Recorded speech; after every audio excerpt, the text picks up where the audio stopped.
সম্মানিত উপস্থিতি, আমি পবিত্র কোরআনের সূরা দুখানের 3, 4 ও 5 নম্বর আয়াত এবং সহিহ বুখারী, মুসলিম ও ইবনে মাজাহ এবং বাইহাকী শরীফ থেকে কিছু হাদিসের সাধারণ অর্থ নিয়ে আলোচনা করার চেষ্টা করব ইনশাআল্লাহ।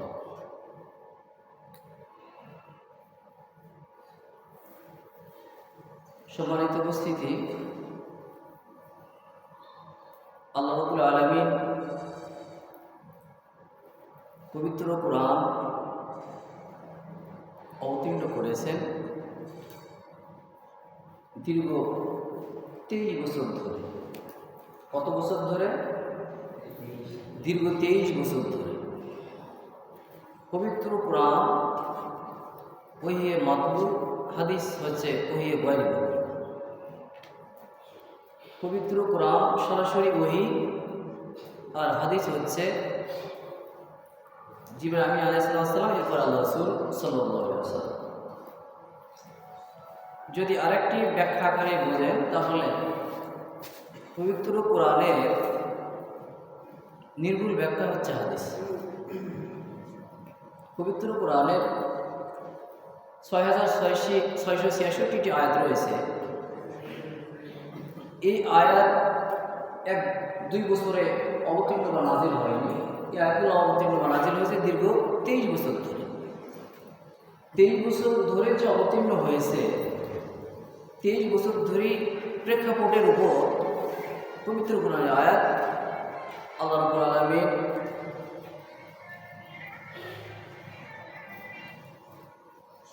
ভাই একটু সাইলেন্ট করেন অথবা একটু বাইরে যান। দীর্ঘ 23 বছর ধরে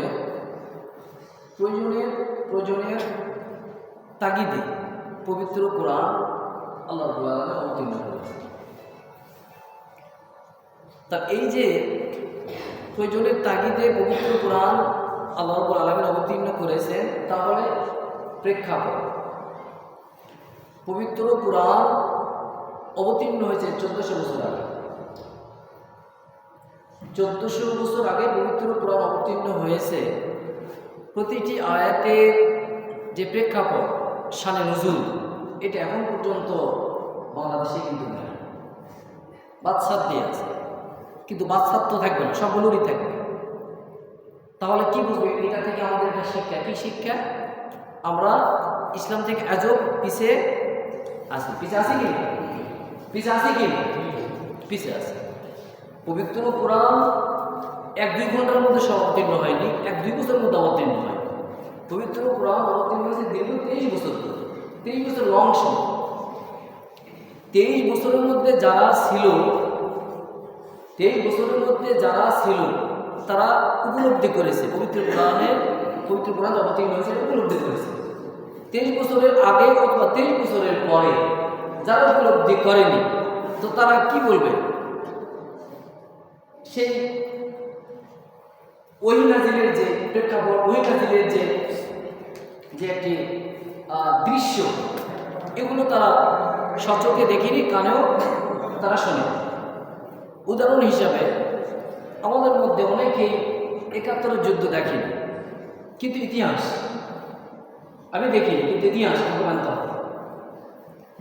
আবার কেউ 71 যুদ্ধ দেখেছে, কিন্তু 1757 সালে পলাশির যুদ্ধ হয়েছে, সেখানে যুদ্ধ অভিনয় হয়েছে, সেটাও কেউ দেখেনি। মাশাআল্লাহ, এখানে কেউই দেখেনি। তাহলে আমরা কীভাবে বিশ্বাস করব? ইতিহাস পড়ে আমরা কী করবো? আমাদের বিশ্বাস করতে হবে। তাহলে দীর্ঘ 23 বছর ধরে পবিত্র কোরআন অবতীর্ণ হলো। 23 বছরের মধ্যে যারা ছিল তারা উপলব্ধি করেছে। 23 বছরের পরে অথবা 23 বছরের আগে এরা সেটা কী করেনি।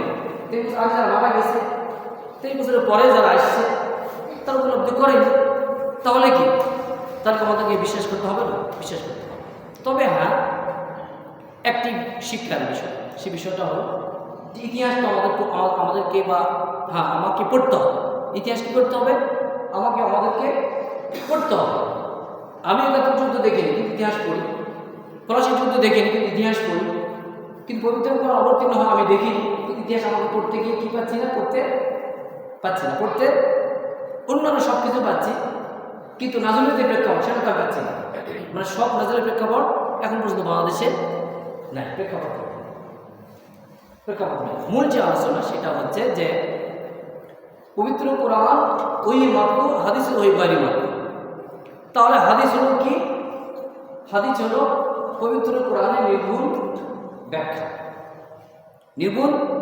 ব্যাখ্যা। এটার সংক্ষেপে একটি উদাহরণ, সে উদাহরণ হচ্ছে যে আল্লাহ রাব্বুল আলামিন পবিত্র কালামে এই সূরা আদ-দুখানে 3 এবং 4 এবং 5, 3, 4 ও 5 নম্বর আয়াতে এখানে স্পষ্ট বর্ণনা করেছেন, ইন্না আনজালনাহু ফি লাইলাতিন মুবারাকাহ, নিশ্চয় আমি একে অবতীর্ণ করেছি বা নাজিল করেছি এক বরকতময় রাত্রিতে। কাকে? নিশ্চয় আমি একে অবতীর্ণ করেছি এক বরকতময় রাত্রিতে। কাকে? তাহলে কাকে? পবিত্র কোরআন। ইন্না কুন্না মুনদিরিন, নিশ্চয় আমি সুসংবাদদাতা।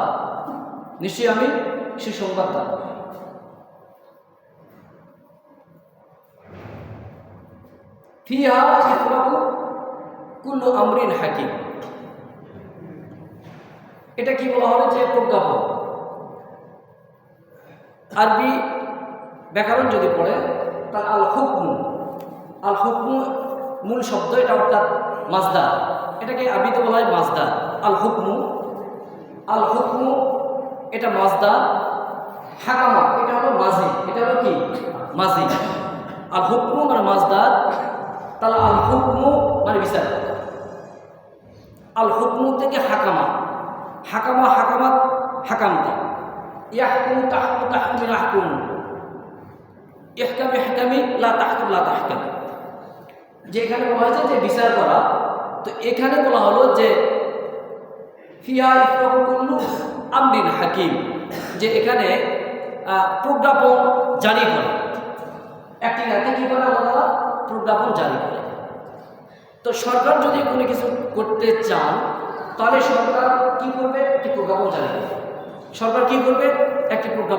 জারি করবে। তো আল্লাহ বললেন যে আমি এখানে মানে এই রাত্রিতে প্রজ্ঞাপন জারি করি। প্রজ্ঞাপন জারি করি। আমরা মিন ইনদিনা ইন্না কুন্না মুসলিমিন, আমার পক্ষ থেকে আদেশ করব আমি রাসূলগণকে কি করি? প্রেরণ করে থাকি। তো আল্লাহ পাক এই আয়াতের যে শিক্ষা, সে শিক্ষা হলো যে আল্লাহ রাব্বুল আলামিন একটি গুরুত্বপূর্ণ রাতে পবিত্র কোরআন অবতীর্ণ করেছেন এবং এই একটি রাতে প্রজ্ঞাপন জারি করেন। এরপরে কি বললেন? যে আমার পক্ষ থেকে আদেশ করুন, আমি প্রেরণকারী। আমার পক্ষ থেকে আদেশ করবে, আমি প্রেরণকারী।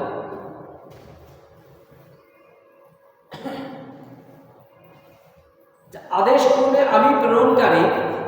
এই প্রেরণকারী বলতে আমরা একটু সঠিকভাবে বুঝে নেব যে আল্লাহ রাব্বুল আলামিন মানব জাতির কল্যাণ বা মানব জাতির হেদায়েতের জন্য 1 লক্ষ অথবা মতান্তরে 2,24,000 পয়গম্বর আলাইহিস সালামদেরকে প্রেরণ করেছেন মানব জাতির কল্যাণ বা হেদায়েতের জন্য। কিন্তু এই পবিত্র কোরআনে সূরা বুখারীর 3, 4, 5 নম্বর আয়াতে যেটা বলা হয়েছে, এই আয়াতটি এখানে অস্পষ্ট।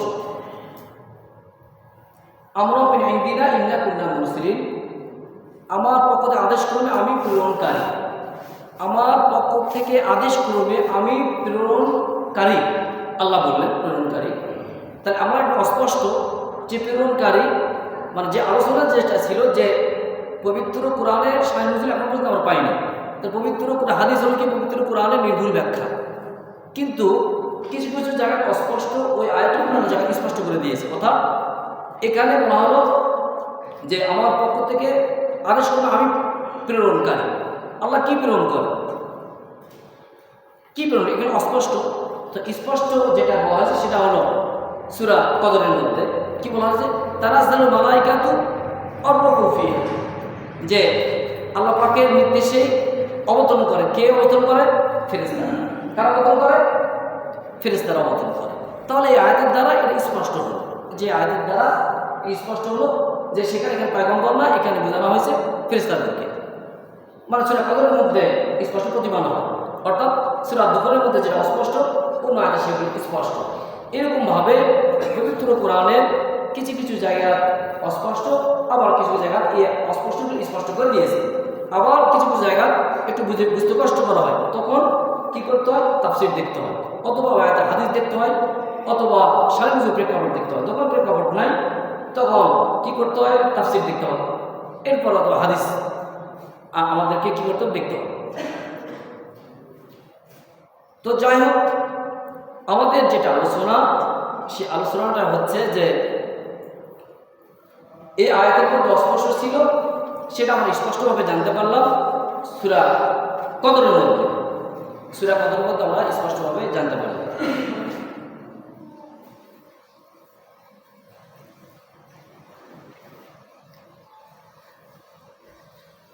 আল্লাহ রাসূল সাল্লাল্লাহু আলাইহি ওয়াসাল্লাম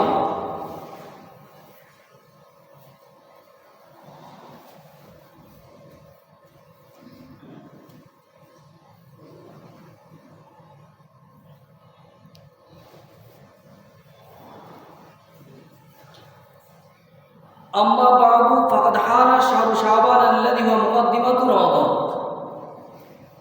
যে অথবা শাবান মাস, আল্লাহ রাসূল সাল্লাল্লাহু আলাইহি ওয়াসাল্লাম বললেন যে শাবান মাস যখন তোমাদের সন্নিকটে বা পৌঁছে যাবে, শাবান মাস যখন পৌঁছে যাবে, তখন আমাদের ভাবতে হবে এই মাসটি হলো রমজান মাসের সূচনা।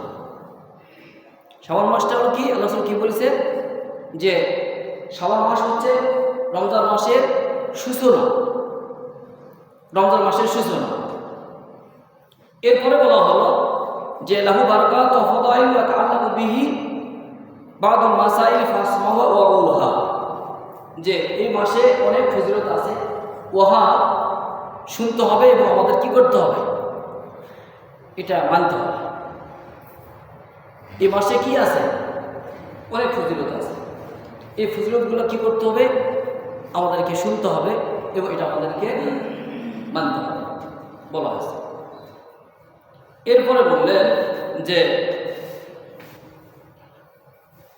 ইয়াতাহাফাযু মিন শাবান মা ইয়াহফাযু মিন গায়র, যে আল্লাহ রাসূল সাল্লাল্লাহু আলাইহি ওয়াসাল্লাম অন্যান্য মাসের খোঁজখবর নিতেন না, কিন্তু শাবান মাসে তিনি কি করতেন?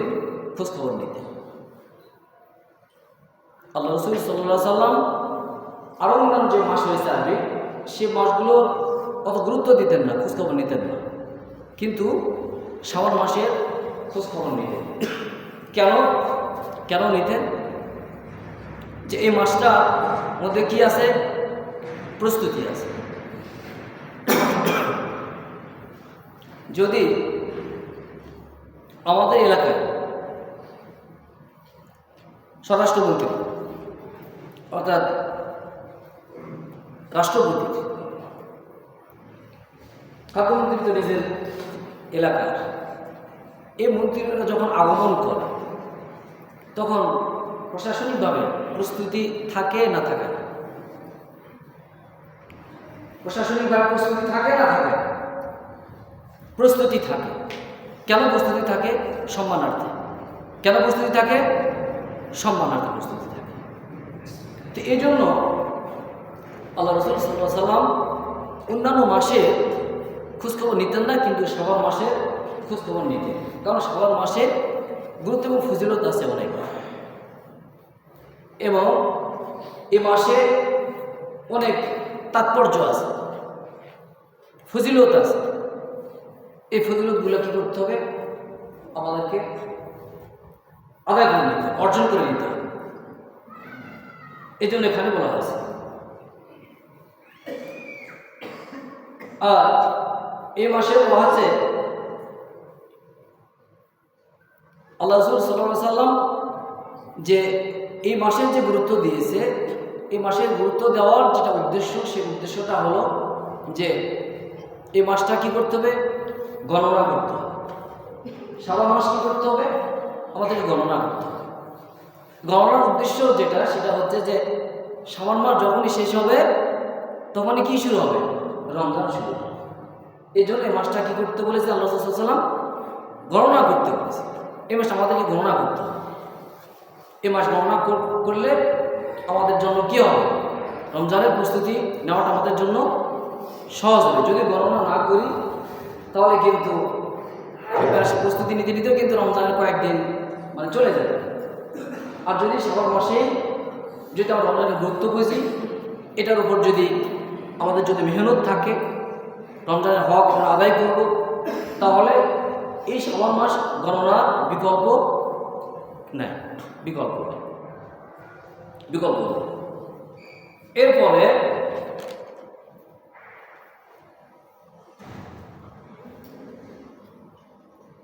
আদম ফি হাদিস সানাত ওয়া ফিহা আই ইত্তাবা কুল্লু হালিকিন মিন বানি আদম ফি হাদিস সানাত ওয়া ফিহা তুরফু আমালুহুম ওয়া ফিহা তুনজাল আরযাকুহুল হাদিদ।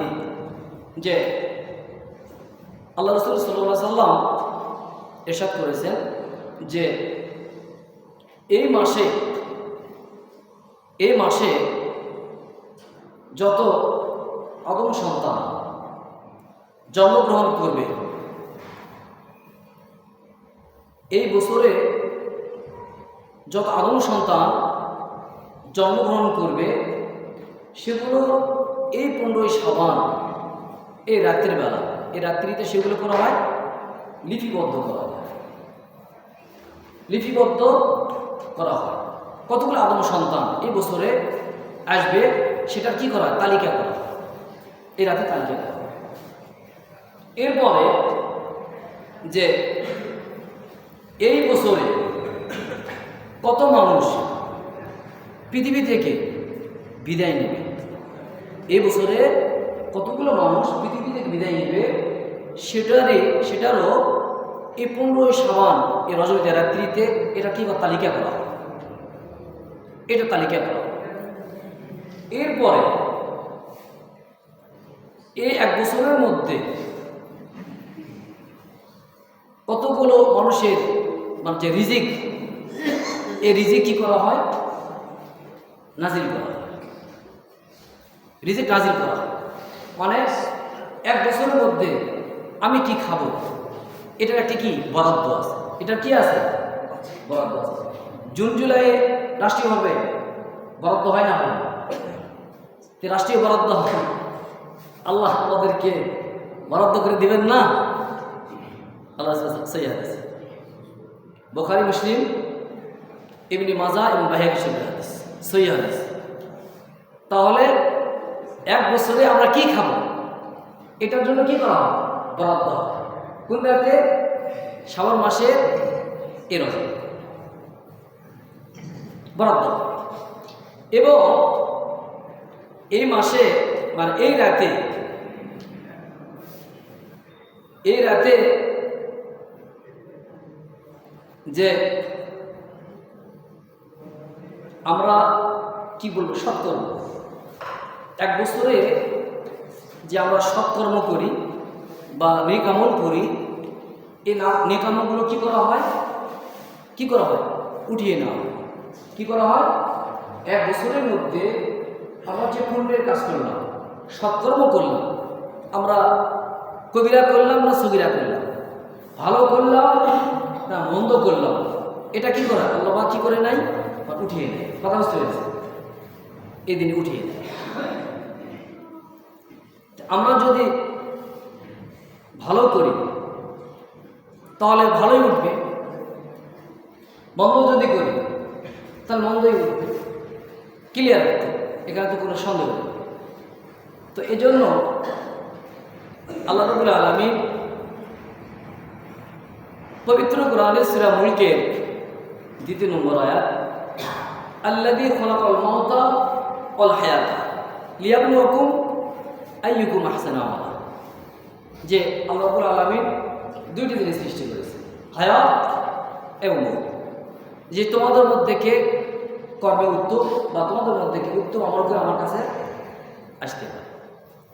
তাহলে ভালো করলে ভালো যাবে, অর্থাৎ তার এক্সাম যে 1 বছরের মধ্যে যা ভালো করবে সেটা মানে উঠে যাবে, এই বছর যা কিছু করবেন সেটা উঠে যাবে, সেটা যাই করেন সেটা কিন্তু উঠবে। এই জন্য আমাদের কী করতে হবে, মানে লক্ষ্য রাখতে হবে যে আল্লাহ রাব্বুল আলামিন আমাদেরকে যে পাঠিয়েছেন কেন পাঠিয়েছেন, এই বিষয়গুলো আমাদের কী করতে হবে, লক্ষ্য রাখতে হবে। লক্ষ্য রেখে যদি আমরা সৎকর্ম করি তাহলে কিন্তু আমাদের জীবনে সফল হবে। যদি সৎকর্ম না করি তাহলে জীবনে সফলতা নাই। এরপরে বলা হলো যে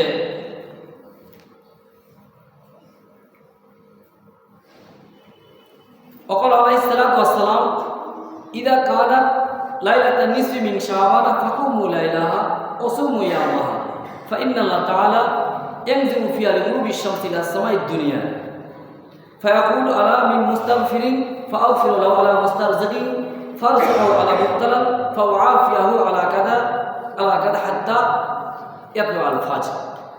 যে এই রাতে আল্লাহ রাব্বুল আলামিন সপ্তম আসমানে কি করেন, অবতরণ করে তিনি আল্লাহ আমাদের উদ্দেশ্য করে বলেন যে কে আসো আমার কাছে যে রিজিক প্রার্থী, চাও আমি আল্লাহ তোমাদেরকে রিজিক দিব। বলেন সুবহানাল্লাহ বলেন। এরপরে বললেন যে কে আসো তোমাদের মধ্যে থেকে ক্ষমা প্রার্থী, আমার কাছে ক্ষমা চাও আমি আল্লাহ ক্ষমা করব। বলেন সুবহানাল্লাহ। এরপরে বললেন যে কে আসো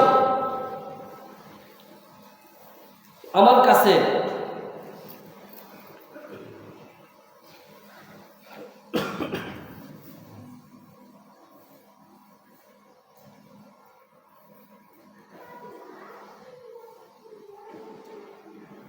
বিপদগামী মুবতালান ফাআফিয়াহু ফারসাকু আলা মুবতালান, যে বিপদগামী তোমাদের মধ্যে কে আসো যে বিপদগামী আমার কাছে চাও আমি তোমাদেরকে কি বিপদ থেকে রক্ষা করব বা মুক্ত করব। বলেন সুবহানাল্লাহ। তাহলে এই 3টি বিষয় সহিহ হাদিস আল্লাহ রাসূল সাল্লাল্লাহু আলাইহি ওয়াসাল্লাম বললেন যে আল্লাহ রাব্বুল আলামিন 15 শাবান রজনীতে সপ্তম আসমানে এসে 3টি বিষয় বলবেন যে কে আসো ক্ষমা প্রার্থী, আমার ক্ষমা চাও ক্ষমা করে দিব, কে আসো রিজিক প্রার্থী, রিজিক চাও আমি তোমাদের রিজিক দেব, কে আসো বিপদগামী আমার কাছে বিপদে মানে মুক্তি চাও আমি আল্লাহ তোমাদেরকে কি করে দেবো, মুক্ত করে দেবো। বলেন সুবহানাল্লাহ। তাহলে আমরা এই শাবান মাসের যে রাতের যে ফজিলত, এই ফজিলতগুলো আমরা স্পষ্টভাবে কি করলাম, বুঝতে পারলাম। তাহলে বোঝার পর কি করতে হবে, আমাদেরকে আমল করতে হবে। বোঝার পর কি করতে হবে, আমাদেরকে আমল করতে হবে। তাহলে নিঃসন্দেহে এই রাতের গুরুত্ব আছে, সেটা সহিহ বুখারী, মুসলিম, বায়হাকি এবং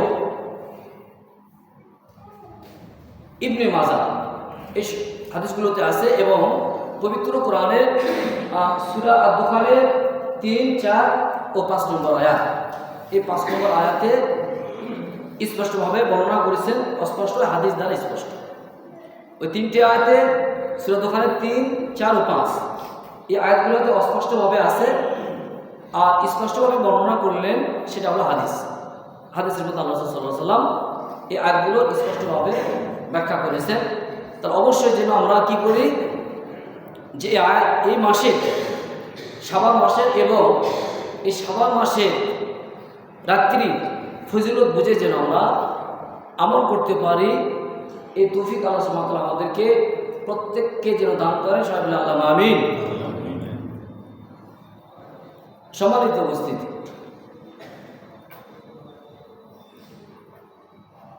আমাদেরকে আল্লাহ রাব্বুল আলামিন প্রেরণ করেছেন। কি জন্য প্রেরণ করেছেন? তার ইবাদত বা দাসত্ব করার জন্য। তার ইবাদত বা দাসত্ব করার জন্য আমাদেরকে প্রেরণ করেছেন।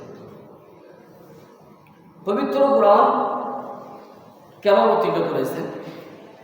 আমাদের কিসের জন্য? পবিত্র কোরআন কিসের জন্য? শিক্ষা দেওয়ার জন্য না, শিক্ষার জন্যই। সামনে যে রমজান মাস আসতেছে, রমজান মাসটা কি মাস? আত্মশুদ্ধির মাস কি? আত্মশুদ্ধির মাস কি? রমজান মাস থেকে আমাদেরকে শিক্ষা নিতে হবে কি? আমাদেরকে শিক্ষা নিতে হবে।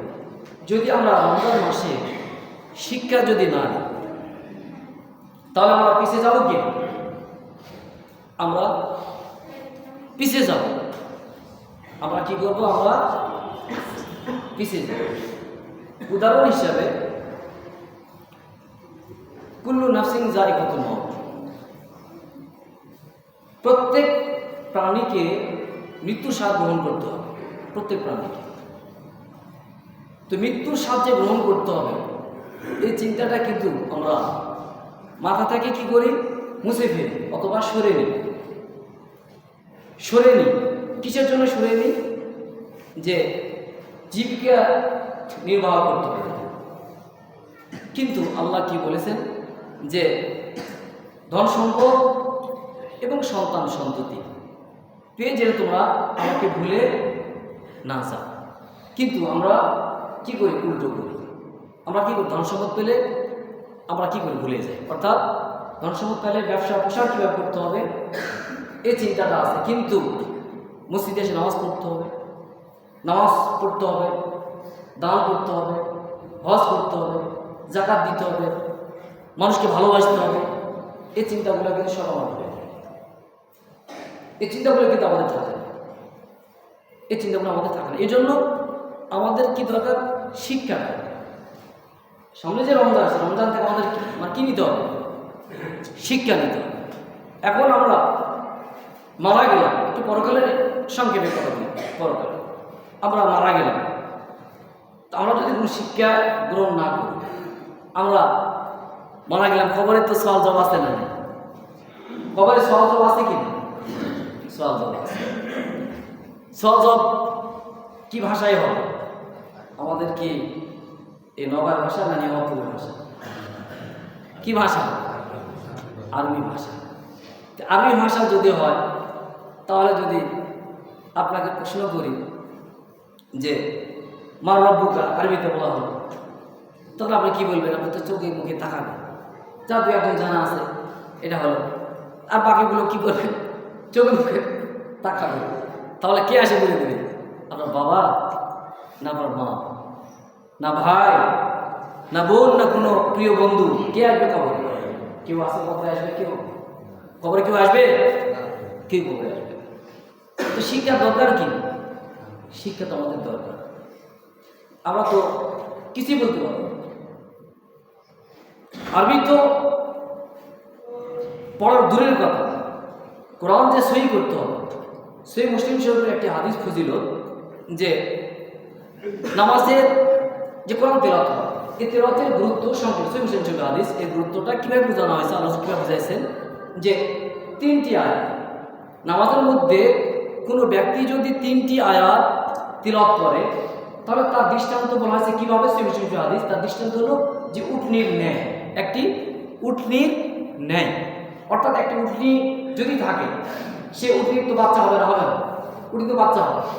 তার মানে এই উটনির দ্বারা সহি মুসলিম শরীফের উদাহরণ বুঝেছে। আল্লাহ রাসূল সাল্লাল্লাহু আলাইহি ওয়াসাল্লাম বলেছেন যে কোনো ব্যক্তি যদি কোরআনে 3টি আয়াত নামাজের মধ্যে কোরআনে 3টি আয়াত তেলাওয়াত করে, 3টি আয়াত তেলাওয়াত করে, তাহলে বোঝানো হয়েছে যে একটা উটনির ন্যায়, অর্থাৎ উটনির বাচ্চা হতেই থাকবে, হতেই থাকবে, উন্নতি আর উন্নতি, অর্থাৎ সব পেতেই থাকবে, সব পেতেই থাকবে। কথা বুঝতে পেরেছেন? এখন যদি আপনার কোরআন যদি না পড়তে পারে সহিভাবে, তাহলে উল্টো আসে কি করবে? উল্টো আসে কি, উট যদি দেয় তাহলে পারবে না, কিন্তু উট তো সম্পদ একটা, উট তো দিবে না। উট কি দিবে? উট তো দিবে, উট তো বাড়বে না, উট উঠই থাকবে। আর উঠলি হলে তো বাড়বে, উট কোথায় বাড়বে? বড় কাছ থেকে উঠে কিনে মানে কি চাইবে? টাকা আছে, উটের টাকা আছে, তাহলে তো মুশকিল। তো এজন্য আমাদেরকে প্রয়োজনীয় মাইন্ড করেন না, প্রতি ফজরে এই মসজিদে একটি সিরা মস্ক হয়, আমি নাম বলবো না। তো মুসলিম তেলাওয়াত করে আমার সাথে সাথে তেলাওয়াত করে। তা আমি প্রায় 6 মাস থেকে দেখতেছি, এত করে বুঝায়, আমি যে আর বলি উনি অন্যভাবে ওটা বলে, আমি নাম বলবো না, অন্যভাবে বলে। তো অন্যভাবে যদি বলে তার অর্থটা কি হবে? বিক্রি চেঞ্জ হয়ে যাবে। তাহলে কি সে সব কেমন পাবেন? সব কি পাবেন? এত বড় চেষ্টা করি। আমি উদাহরণ দিলাম যে এখানে আমার একটা মসজিদ আছে, কিন্তু শুধু এখানে না, বাংলাদেশের যতগুলো মসজিদে আছে এভাবে যদি মানে মশল করা হয় এরকমই হয়। কিন্তু আমাদের কি করতে হবে? আমাদেরকে কি করতে হবে? সঠিকভাবে সহিভাবে আমাদেরকে শিখতে হবে। আমাদেরকে কি করতে হবে? শিখতে হবে। শিখার কি নাই বিকল্প নেই। এবং এখানে পাশে একটি গ্রাম, এই যে পাশে একটি গ্রাম, পাশেই গ্রাম, যে গ্রামের একটি দৃশ্য, এটা আমি যদি আরবিতে বলি তাহলে কি বলবো? হাজা মানজুল কারিয়াতি জামিলুন জিদ্দান, যে এই গ্রামের দৃশ্য খুব সুন্দর, এটা বলি। যদি আবার বলি যে আমার বাবা একজন ভদ্রলোক, আবুরা রজুল তৈয়িব, আমার বাবা একজন ভদ্রলোক, এটা আরবি। যদি এটা আবার মানে ইংরেজিতে বলেন যে my father is a good man, আমার বাবা একজন ভালো লোক। তো আসলে বিষয়টা হলো যে শিক্ষার গুরুত্ব হলো অধিক।